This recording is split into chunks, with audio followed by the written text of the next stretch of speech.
fluorescent lights buzzed like trapped insects overhead as Marcus adjusted his tie for the 12th time. The leather portfolio in his hands, containing his Stanford MBA thesis and 3 years of startup experience, felt suddenly flimsy against the glacial stares of the 2 executives before him. Ms. Langley's manicured finger tapped his resume. "Your credentials are adequate," she said, the pause before adequate stretching just a beat too long. Her partner, a silver-haired man whose nameplate read R. Garrison, hadn't blinked since Marcus walked in. Marcus kept his smile steady as they peppered him with questions that weren't questions. "You've changed jobs frequently. This project seems unusually ambitious for someone with your background." The subtext hummed louder than the HVAC system. Who did he think he was? Then came the moment he'd replay in his mind for months. Langley slid his resume back across the glass table. "We appreciate your time, Mr. Johnson, but we've decided to pursue a candidate whose experience better aligns with our culture." Her eyes flickered to Garrison, who finally blinked. Marcus's hand didn't shake as he gathered his materials. He made sure to meet each of their eyes. "Thank you for the opportunity," he said, voice even. The elevator ride down lasted an eternity, his reflection in the polished brass doors showing a man holding himself together by sheer willpower.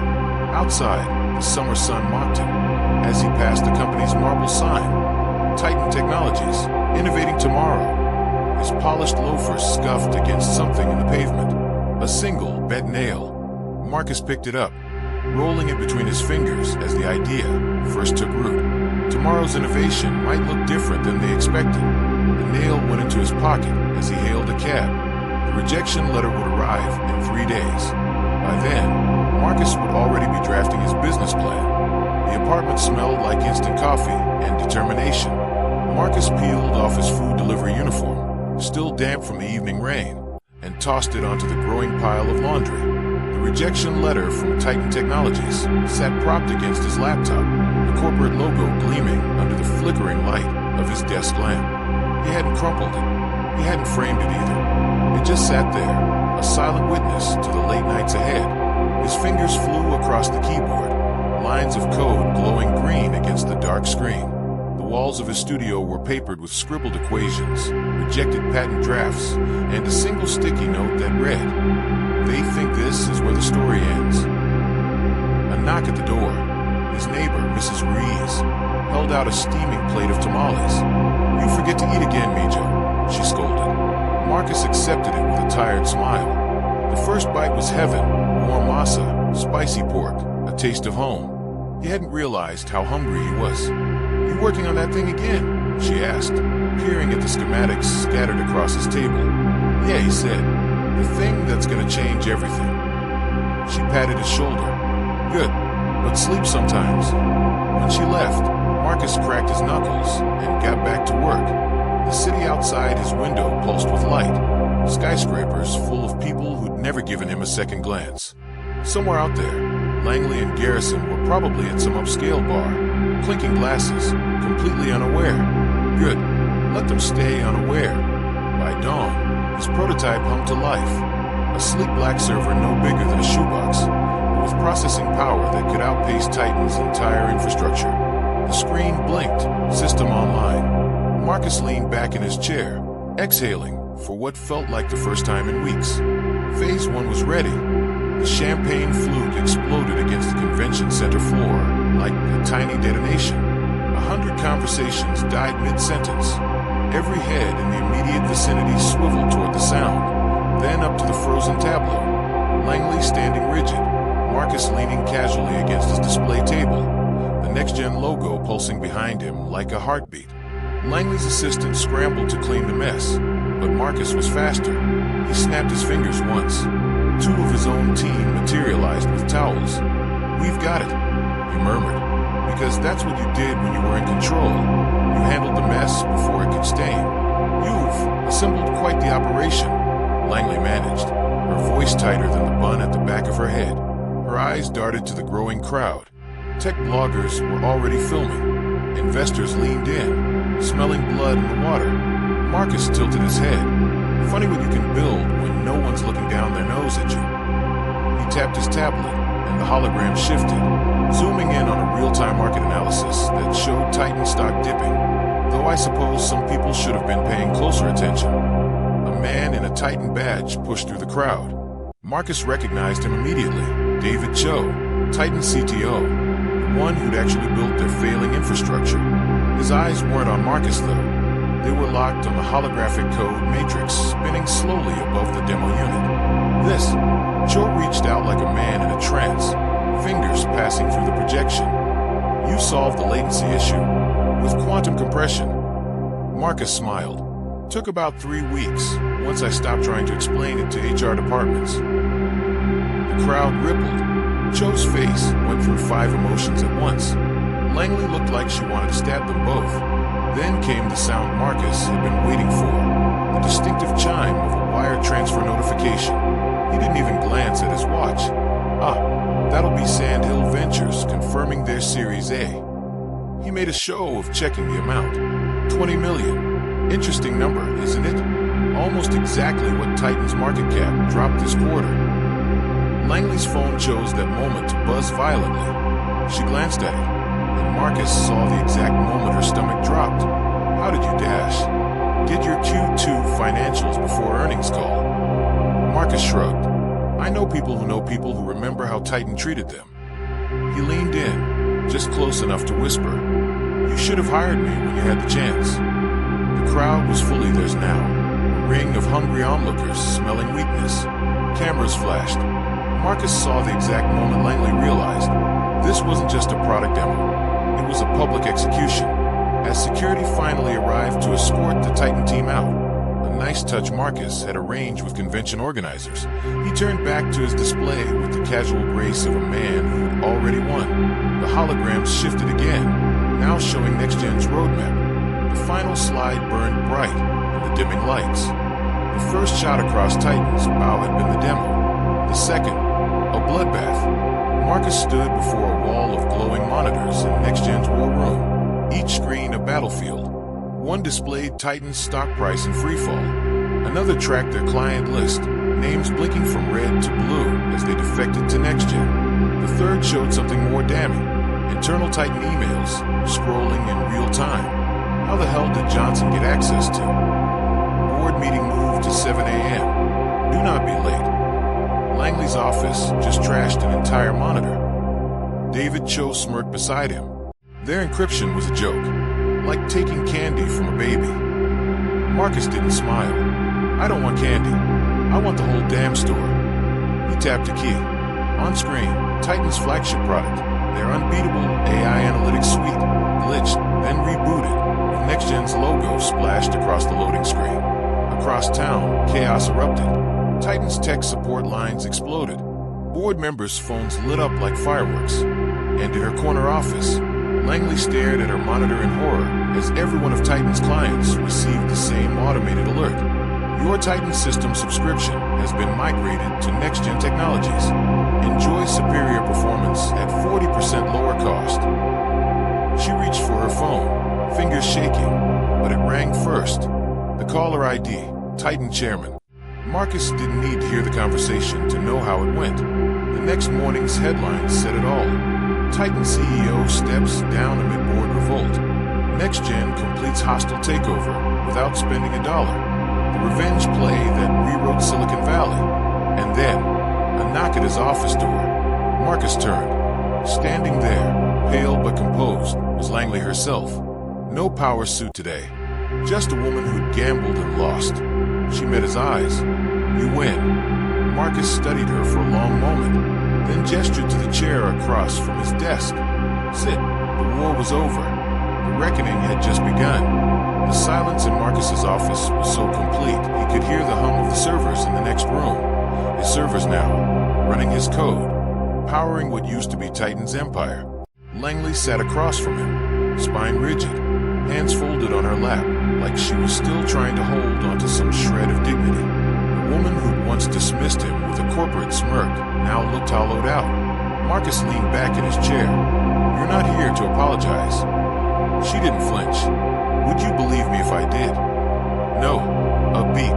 Then Langley reached into her bag and slid a folder across the desk. Marcus flipped it open. Inside, a buyout offer. Generous. More than generous. He laughed. You think I want your money? I think, Langley said slowly, that you're smart enough to know burning Titan to the ground hurts the little people more than it hurts me. Marcus's smile faded. She wasn't wrong. He'd seen the news. Engineers laid off. Pensions vaporized. Families scrambling. The same people Titan had exploited, now paying the price for his revenge. And that's when he realized, this wasn't victory. This was just another kind of defeat. He closed the folder. Here's my counteroffer. He turned his monitor to face her. On screen, a new corporate structure. Titan absorbed, but not dismantled. Employees retained. Benefits intact. A new division, reporting directly to him. Langley's breath caught. You're saving it? Marcus stood, walking to the window where the city stretched beneath him. I'm rebuilding it. A pause. Then, why? He didn't answer right away. Somewhere in the back of his mind, he saw his younger self, hungry, overlooked, gripping that bent nail like a lifeline. Because I'm not you, he said at last. Langley exhaled, long and slow, and for the first time since she'd walked in, she looked him in the eye, really looked at him, like he was more than a threat, like he was a man who'd won. So, she said quietly, what now? Marcus smiled. Now. He reached for the phone. We get to work. Give me next act. The auditorium buzzed with energy, a sea of eager faces, students from underfunded high schools, coding boot camp graduates, and mid-career professionals who'd been overlooked for promotions one too many times. All here for the same reason, the first annual Next Gen Future Summit. Marcus stood off stage, adjusting his cufflinks, the same ones he'd worn the day he destroyed Titan. Now, they were just another accessory in a wardrobe full of victories. A hand touched his elbow. Langley. She looked different these days. Less stiff. Her hair was down. Her blazer swapped for a next-gen hoodie. VP of Corporate Social Responsibilities suited her. They're ready for you, she murmured.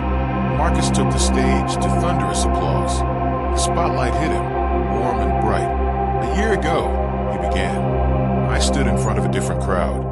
One that didn't see me. One that thought my ambition was a problem to be managed, not a spark to be nurtured. A ripple of recognition through the audience. They knew the story. Everyone did. He tapped his tablet. The screen behind him lit up with NextGen's newest initiative. Free AI training for underserved communities. Funded by Titan's former R&D budget. Talent isn't rare, Marcus said. Opportunity is. The applause was deafening. Later, as he shook hands with a starry-eyed teenager who'd coded her first app on a library computer, Langley appeared at his side again. You know, she said, the board called today. They want to expand the program. Marcus smirked. Let me guess, after they saw the PR boost. Partly. She hesitated, but also because it's working. Across the room, David Cho high-fived a group of interns. The old Titan logo was nowhere to be seen. Marcus exhaled, looking around at the room full of people who'd been given the one thing he'd once fought so hard for. A chance. Good, he said. And for the first time since this began, he realized he wasn't angry anymore. A classroom of black girls in South London finger-combing their natural hair into Jada's signature crown braid. A red-headed booker from New York, now working at a small boutique agency, texting Jada an apology and a job offer. A ray golden wire crown displayed behind glass at the Met's Costume Institute. A placard reading, worn by Jada Coleman, Paris 2023. Gift of the artist. Final scene. Jada's penthouse overlooked the city that once tried to erase her. The walls were bare except for one framed artifact. Her original number, 227 casting number. The paper yellowed at the edges. Margot arrived with champagne and a contract. They want you to judge the next season. Jada didn't reach for the papers. I'm starting my own agency. Margot's glass paused midair. For models. For storms. Jada corrected, walking to the window where the sunrise painted everything gold. Somewhere out there, another number 227 was being handed her walking papers. Another crown was waiting to be claimed. Jada Coleman smiled. The police station fluorescents buzzed like angry hornets as Jada pressed her bleeding palm against the fingerprint scanner. The desk sergeant winced when he saw the deep gash from the broken lipstick tube. "Medics on break," he muttered, tossing her a wad of gauze that unraveled across the booking desk like a sad white snake. Across the room, a teenage arrestee in smudged eyeliner gasped, "Holy shit, you're her." Her phone was out before the CO could stop her, the flash catching Jada mid-snarl, blood and gold pigment streaking her face like some ancient warrior queen. The photo would hit Reddit in under a minute. The holding cell smelled like sweat and industrial cleaner. Jada paced the 10-foot space, her waterlogged gown leaving dark trails on the concrete.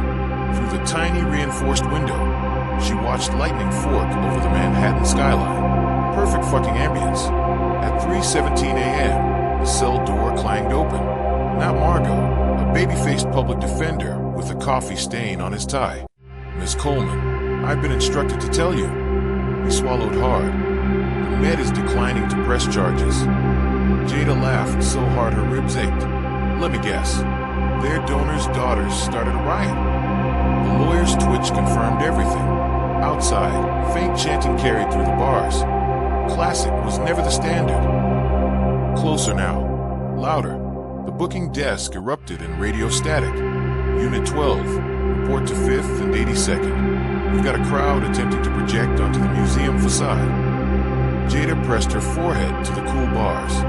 Somewhere out there, Talia was leading the charge with her army of art school rebels and rejected models. The thought warmed her better than any designer gown ever could. When Margot finally appeared, she brought the scent of rain and Chanel No. 5. "Darling, you look like the villain in a Shakespeare tragedy." She tossed Jada a duffel bag containing black cargos and a cropped leather jacket. "Change quickly. We got a press conference in 30. Jada caught the jacket midair. "Who's we?" Margot's smile could have cut glass.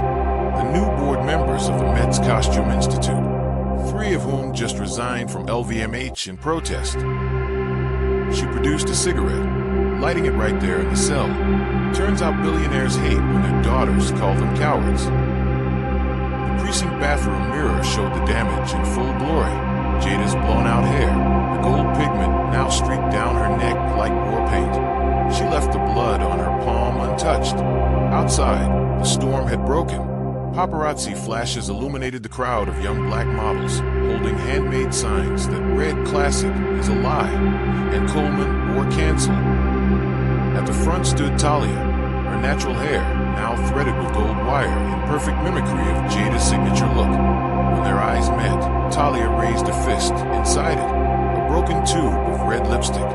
The microphone screeched as Jada stepped up to the makeshift press platform. She didn't speak at first, just pressed her still bleeding palm against the NYPD press backdrop, leaving a perfect crimson print. The crowd roared. When she finally leaned into the mic, her voice carried clear through the rain. "Applications open at midnight." The resulting cheers shook the precinct windows. Somewhere in the crowd, a janitor from Parsons began passing out markers. By dawn, every mirror in the police station would bear the same defiant message. And in a dorm room in Chicago, a girl named Imani would hit send on her Coleman Models application, her essay answer glowing on the screen. Classic is just another word for "we're scared of change." The revolution, it seemed, would be televised after all.